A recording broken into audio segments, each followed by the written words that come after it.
Endwar, Game Mode Ray. I'm going to explain the game mode Ray by answering these 4 questions. What, where, why, and how. What as in, what is the mission objective of this game mode? Where as in, where on the map/world map does it take place? Why as in, why only this map or this particular territory you have to attack do Ray? And finally, how do you go about it? As in, how you battle in this game mode. Or more like, what's the strategy during this game mode? Well, the first 3 questions can be answered by any number of official game sources, even if I tell you, but the last one is my own method of doing raid mission. I like to note that I only fight against computer because it's hard to find anyone online at any given time on PC. That's the story and I'm sticking to it. Anyway, what is the mission objective for raid mission? Reading directly from the manual. As the attacker, destroy over half of the critical target on the map before the end of the countdown. As the defender, keep over half of the critical target from being destroyed. Artillery units are not available during raid mission for either attack for both sides. This is just added for both sides, but just like to mention that artillery units are not available during raid mission, which is written on the manual, but I like to add that both sides can't use it either, for both attacker and defender. And I like to add it, you can't use, there's no DEFCON 1 on this mission, so no WMD. Now that we know what the mission for raid is, our mission objective for raid is, we move on to where. The map you'll be doing raid on is always on one of the many military base map/territory, which leads us to why do we have to do this mission on these military map. It can be easily explained in a campaign that if you or your enemy successfully raid, sabotage an enemy a military base, whoever holds that territory and will not get that off-map support for free turn, which leads us to how. It's more of a what than a how, but anyway, these are the 2 of the method I use in doing raid mission, as well as one that I no longer use because I don't find it feasible as an attacker. Also, I will add a video for it as a defender, but that's later.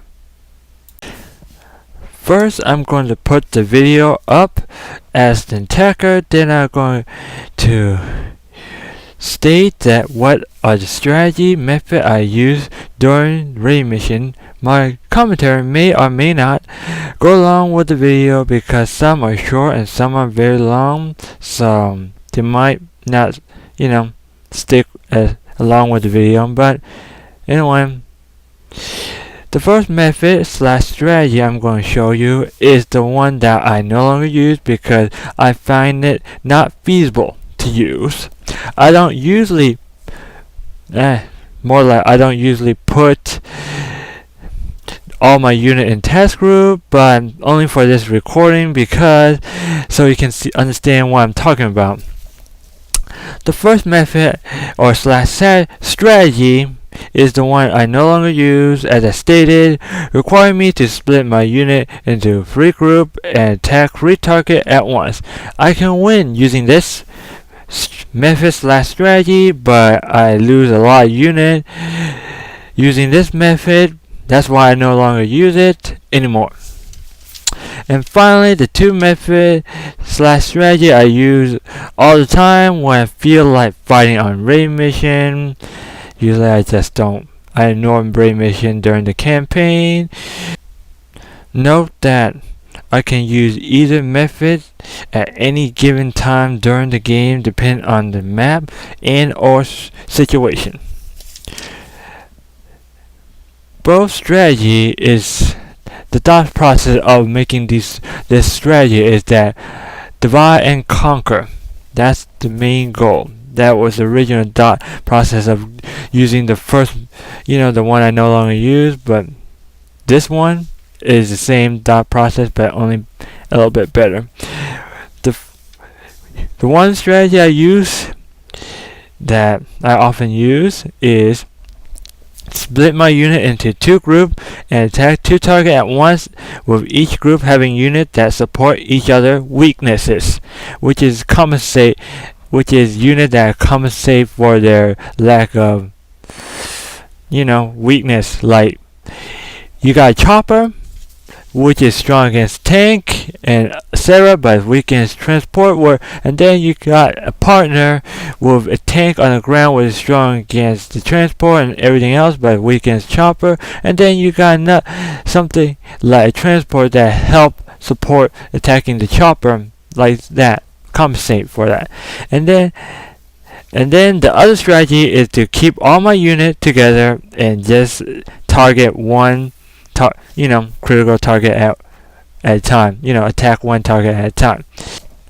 There are advantage and disadvantage using either of these methods. That's why I stated earlier that you can use them and switch with them anytime during the game.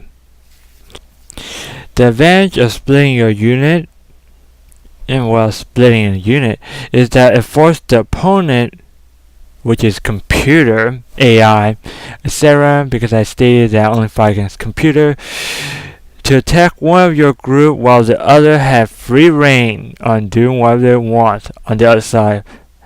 The disadvantage is your unit might lose, you might lose some unit, or it takes some time, it takes, waste some time fighting off the opponent for one of your unit.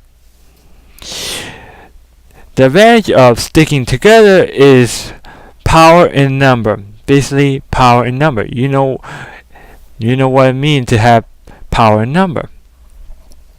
The disadvantage is that the opponent know where you are if you just one group, and they just have to attack your one group. As defender, you have a few jobs to do. First, you have to know the map. 2, know where the enemy deploy. 3, know which target is the closest to your enemy. And 3, you are allowed to sacrifice 2, critical target. After knowing that, your tactic, my strategy is harass the enemy using hit and run tactic. Your job is not to engage the enemy full frontal. Your job is to just harass the enemy. Hit and run, harass, hit him hard and then pull back, hit him hard again, pull back. Just do that, and you're allowed to sacrifice 3 target while doing that. I mean, not 3 target, you're allowed to sacrifice 2 target and harass your enemy. Your main job is to harass the enemy, not to engage the enemy full frontal assault. That's my strategy for being a defender, because they got plenty of time using 15-minute game time. So let's recount. As defender, your strategy is basically hit and run, and don't let them destroy 3. You're allowed to sacrifice 2, and that's the only number you're allowed to sacrifice, and that's all. And thank you for watching.